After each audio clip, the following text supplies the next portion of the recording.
Mila, bagaimana kalau rencana pernikahan kita dipercepat saja?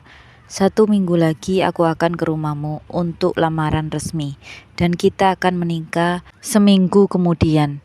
Aku benar-benar takut kesabaranku habis menghadapi Sandi. Bagaimana sayang? Tanya Bagas. Kamila nampak terdiam dan berpikir, ada benarnya juga ucapan dari Bagas, agar Sandi tak lagi mengganggunya ketika ia telah memiliki suami. Baiklah Mas, aku setuju. Aku akan menghubungi kedua orang tuaku, dan Mas Bagas bisa bicara dengan Bu Astri, ucap Kamila. Terima kasih ya Kamila, karena kau mau menyetujui permintaanku, ucap Bagas tersenyum. Kemudian Kamila menelpon orang tuanya. Assalamualaikum. Waalaikumsalam Kamila. Kenapa nak kok tiba-tiba menelpon mendadak gini? Kamila mau menyampaikan kalau pernikahan Kamila dan Mas Bagas akan dipercepat karena Mas Sandi selalu mengganggu Kamila. Iya nak, ibu dan bapak merestui hubungan kalian. Semoga pernikahan kali ini menjadi pernikahan terbaik untuk kalian, menjadi keluarga yang sakinah mawaddah warohmah. Amin. Doakan Kamila ya, ibu dan bapak. Tentu sayang, di sini bapak dan ibu akan menyiapkan segalanya, ucap bapak Kamila. Baiklah Kamila, malam ini bapak akan menemui saudara-saudara kita di sini mengabarkan rencana lamaranmu, ucap bapak. Pada hari Sabtu sepulang sekolah, Kamila dan kedua anaknya sudah bersiap untuk pulang ke rumah kedua orang tuanya. Jarak dari tempat ke rumah orang tuanya hanya memakan waktu 3 jam. Jadi Kamila masih merasa mampu mengendarai mobil sendiri. Kedua anaknya sangat bahagia karena akan pulang ke rumah kakek dan neneknya. Sandi sempat datang menemui Kamila, namun Kamila selalu tak pernah berada di rumah ataupun di tempat usahanya. Kamila memang sibuk berbelanja barang-barang untuk seserahannya. Bagas menyerahkan kartu ATM-nya untuk Kamila gunakan berbelanja barang-barang seserahan. Sesampai di kampung halamannya, orang tua Kamila menyambut mereka. Ternyata di rumah sudah ramai. Saudara Kamila membantu untuk membuat hidangan makanan untuk acara lamaran besok. Keesokan harinya pagi-pagi sekali Kamila sudah didandani dan dia sangat terlihat cantik sekali dengan gamis dan juga dandanan natural. Kamila mengenakan gamis yang kembaran dengan Lisa, sementara Rafa mengenakan kemeja yang kembar dengan Bagas. Bunda, Lisa senang sekali, ucap Lisa sambil memeluk bundanya. Masya Allah, Kamila, kamu cantik sekali.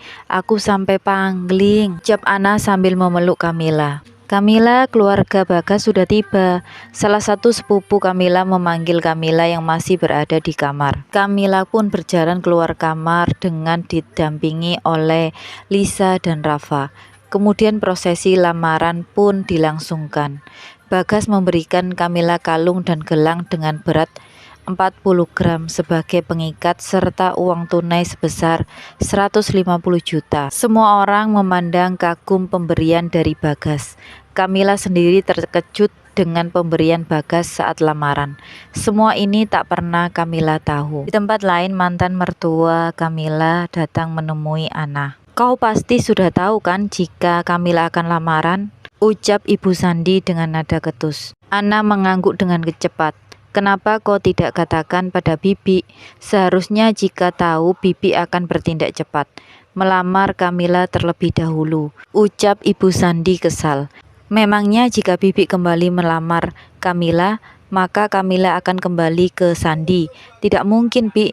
Kamila itu waras, tidak gila, jawab Ana. Kenapa sih kau tidak pernah memihak Bibi? Hei, kau berhenti memarahi anakku.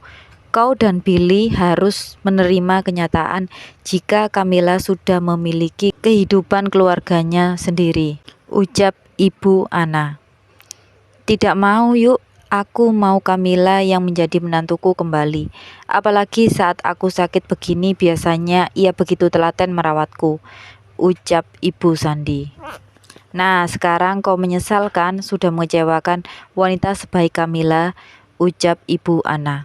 Ayo Ana, kita pulang saja. Dia baik-baik saja karena masih bisa berteriak dan mengeluh, ajak Ibu Ana. Keesokan harinya, Sandi pergi ke rumah Kamila. Setelah Kamila keluar, dia langsung membekap Kamila dan membawanya ke dalam dan menguncinya di dalam kamar. Saat itu Kamila berusaha memberontak, namun Sandi semakin kuat membekapnya. Sandi membawa Kamila ke sebuah kamar yang dia yakini kalau itu adalah kamar Kamila. Sandi mengeluarkan sebuah pisau dan mengacungkan di depan Kamila. "Jangan berteriak atau aku akan nekat," ancam Sandi. Billy mendorong Kamila ke atas kasur. Kamila meraba di samping bantalnya, ada ponselnya di sana. Saat itu Sandi sedang sibuk mengunci pintu. Dengan cepat Kamila menekan panggilan cepat yang langsung terhubung ke Bagas. "Hei, apa yang kau lakukan?" Sandi langsung melempar ponsel Kamila ke lantai. Dan ia tidak tahu jika saat itu panggilan telah tersambung ke Bagas. "Assalamualaikum Kamila sayang," jawab Bagas. Namun tidak ada jawaban.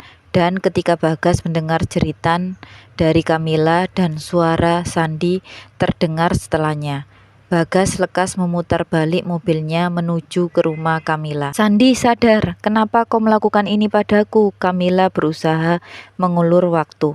"Semua ini karenamu Kamila, karena kau tidak mau kembali padaku," ucap Sandi.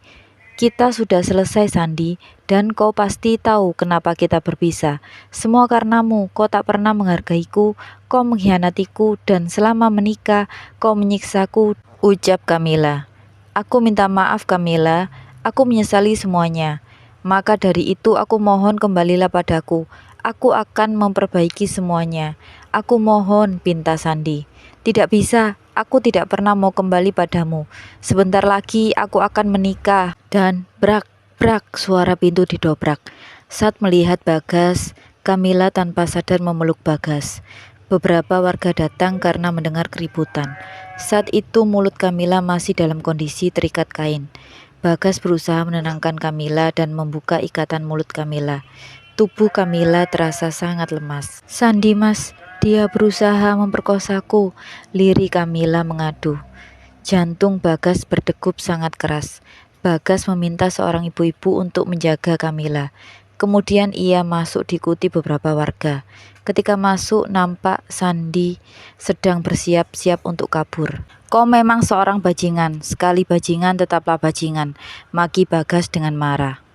Tenang Pak, kita akan serahkan semua ini ke pihak berwajib," ucap salah satu warga menenangkan Bagas. Kamila pun memutuskan untuk membawa Sandi ke jalur hukum. Perbuatan Sandi sudah sangat keterlaluan. Ia harus memberi efek jerah kepada Sandi, dan Sandi harus mempertanggungjawabkan semua perbuatannya. Bagas pun menelpon kedua orang tua Kamila untuk datang agar bisa menemani Kamila. Ketika mbahnya datang, Rafa dan Lisa sudah tertidur. Kamila menangis sejadi-jadinya di pelukan ibunya. Sesak yang sedari tadi ditahan akhirnya luruh di pelukan sang ibu. Esokan harinya, Bapak meminta Bagas untuk ke rumah Kamila. Setelah itu Bapak berbicara. "Kamila, Bagas, dengan kejadian ini Bapak berpikir bagaimana jika pernikahan kalian dilangsungkan secepatnya, agar Kamila dan anak-anak bisa ada yang menjaga," ucap Bapak. "Pernikahan secara agama dahulu, baru nanti kita laksanakan pernikahan secara negara dengan tanggal yang telah disepakati. Bagaimana?" ucap Bapak Kamila. "Baiklah, pernikahan akan dilangsungkan besok. Saya minta tolong Bu Astri untuk mencarikan penghulu." "Apakah bisa Bu?" tanya Bapak Kamila. "Bisa Pak, akan saya usahakan," jawab Bu Astri cepat.